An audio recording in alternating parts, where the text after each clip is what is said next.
Don't let YouTube decide what information you get. That's your choice. YouTube is deleting our videos and cuts you off from a source of honest reporting. Make sure you don't lose access to NTD's news content, and take a quick moment to subscribe to our newsletter so no matter what happens here, you'll keep your access to a trustworthy news source. The Biden administration plans to keep some Trump-era policies in place as it reins in China's unfair trade practices. The top trade rep says she'll talk to her Chinese counterpart as China failed to make good on its purchasing promises from 2020. NTD's Patrick Hayden has details on the new plan released today. U.S. Trade Representative Catherine Tai on Monday set out the Biden administration's new strategy on trade relations with China. For too long, China's lack of adherence to global trading norms has undercut the prosperity of Americans and others around the world. In recent years, Beijing has doubled down on its state-centered economic system. China's state command economy has increased, and free market principles have taken more of a back seat. This as concerns about human rights abuses increase, most notably in China's region of Xinjiang, where the administration deems genocide is happening. It is increasingly clear that China's plans do not include meaningful reforms to address the concerns that have been shared by the United States and many other countries. China failed to deliver on a Trump-era Phase 1 trade deal, in which China agreed to buy $200 billion of U.S. goods during this and last year. The United States still keeping pedal to the metal, pressure on China so that using the tariff leverage as a way to force the Chinese Communist Party to recognize that this administration is not going to be very much different in comparison with the previous administration. China met about 58% of its purchase commitments in 2020 and 69% this year to August. U.S. agriculture benefited the most, with about 92% of targets reached.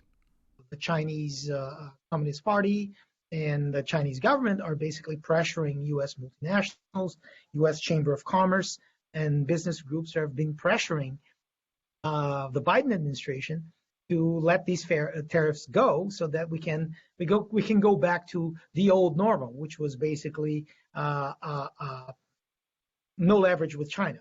The Biden administration has maintained tariffs on nearly $360 billion worth of Chinese goods, enacted by the previous administration. It says it will be extending tariff exclusions on certain Chinese goods, but won't be pursuing a Phase 2 agreement with Beijing. Patrick Hayden, NTD News. Former presidential candidate and New York mayoral candidate Andrew Yang has officially left the Democratic Party. He announced today that he's now registered as an independent. Yang shared the news in a blog post on his website. Yang describes the switch from Democrat to independent as a strangely emotional experience. He says his goal is to do as much as he can to advance society, but that the system is stuck. According to him, it's stuck in part because polarization is getting worse than ever. The former Democrat explained, "Now that I'm not a member of one party or another, I feel like I can be even more honest about both the system and the people in it." Yang further adds that despite being a lifelong Democrat, it's always been an odd fit, since he's not very ideological. He also expresses discomfort with making partisan arguments. Yang concludes by saying, quote, "Breaking up with the Democratic Party feels like the right thing to do," and hints at future political endeavors. And the vaccine mandate is fully in effect in New York City. Now criticism is becoming louder, especially from the Black community. NTD's Arian Pasdar has the story from New York City's City Hall. You might know Angela Stanton King, a relative of Martin Luther King, or former NBA player Kwame Brown. He was the #1 overall draft pick in 2001. And those are just two of the speakers who took issue with mass vaccination campaigns. Our mission here today is to educate the Black community on the rights to their own bodies and to also eradicate medical apartheid. Hold the line!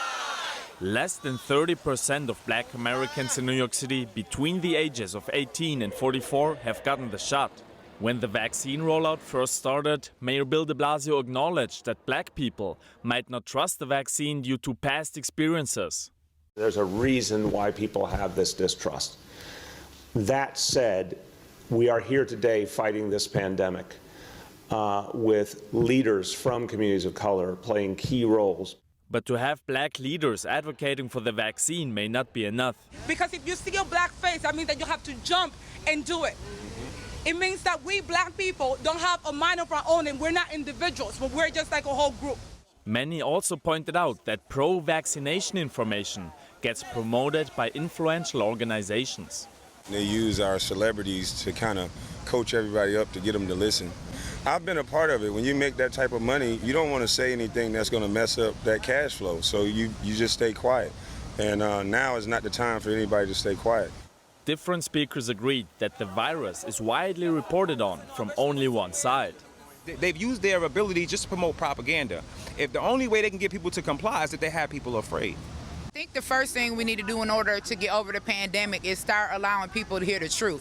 We need to begin listening to other medical experts besides just Dr. Fauci and his particular cabinet. Fauci was recently asked whether he considered resigning over some of the false predictions he has made. He said he's not considering resignation. Arian, Pasdar, NTD News, New York. The holidays are coming up, but the virus is still here. Does this mean we shouldn't gather for Christmas? Initially, Dr. Fauci said it was too soon to tell. He's now changed his answer. NTD's Miguel Moreno has the details.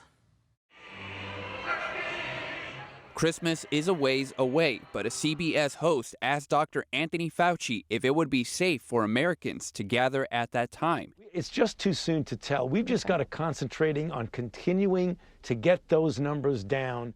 Dr. Fauci's critics came down on the doctor's statements, like Senator of Kentucky Rand Paul saying, "I don't think anyone is going to be listening to him." But Dr. Fauci says people have misinterpreted his statement about Christmas gatherings.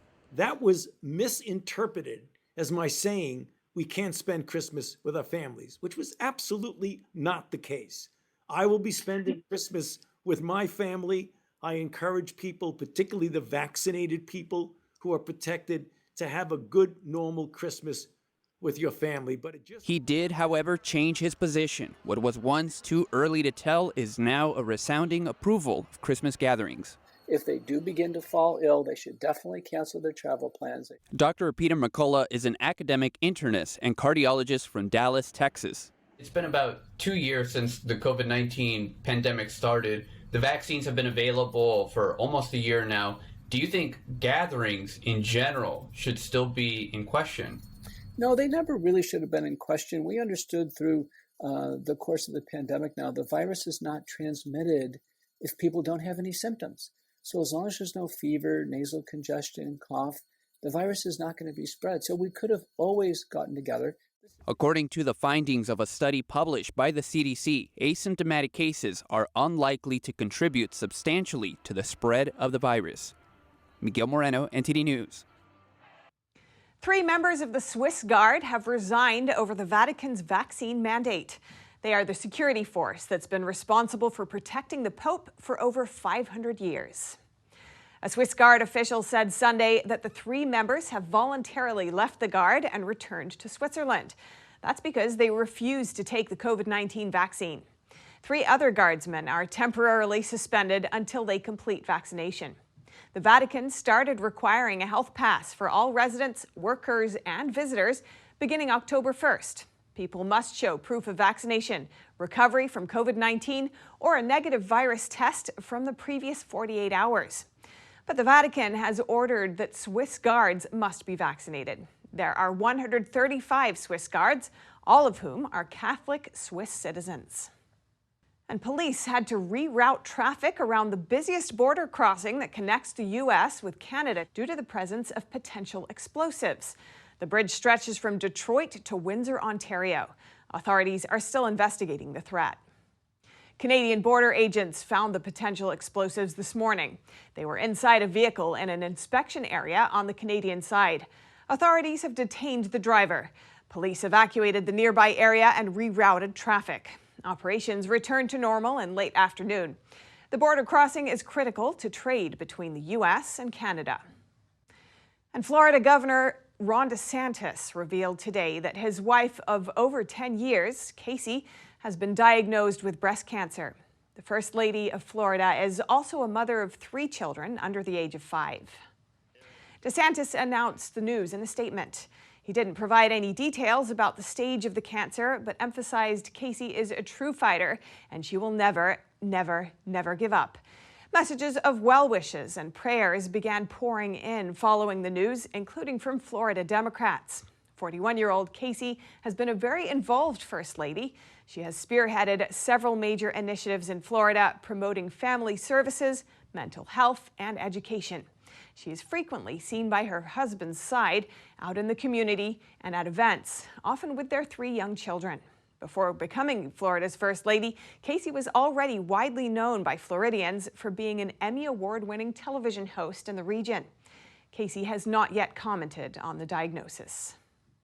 A massive leak of financial documents known as the Pandora Papers was published over the weekend.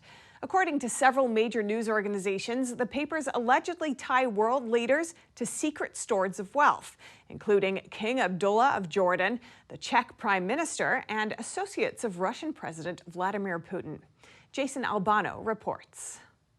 The dump of almost 12 million records comes 5 years after the leak known as the Panama Papers, which exposed how money was hidden by the wealthy in ways undetectable by law enforcement agencies. The International Consortium of Investigative Journalists said the new trove of files were linked to dozens of current and former national leaders and amount to the biggest leak of offshore data in history. However, the group did not say how the files were obtained. Among the claims are that Jordan's King Abdullah, a close ally of the United States, used offshore accounts to spend more than $100 million on luxury homes in the US and UK.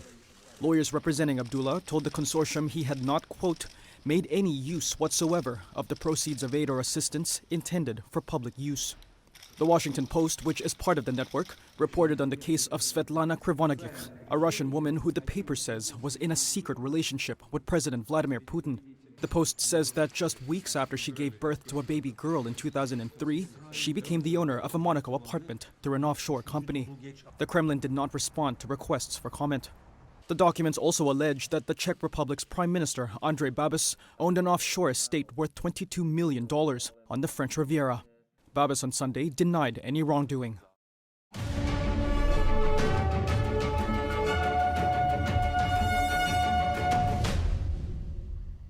Thanks for watching us on YouTube. Don't forget to catch all of our programs on TV. NTD Evening News is on every weekday at 6:30 p.m. Find your local NTD channel at ntd.com/TV.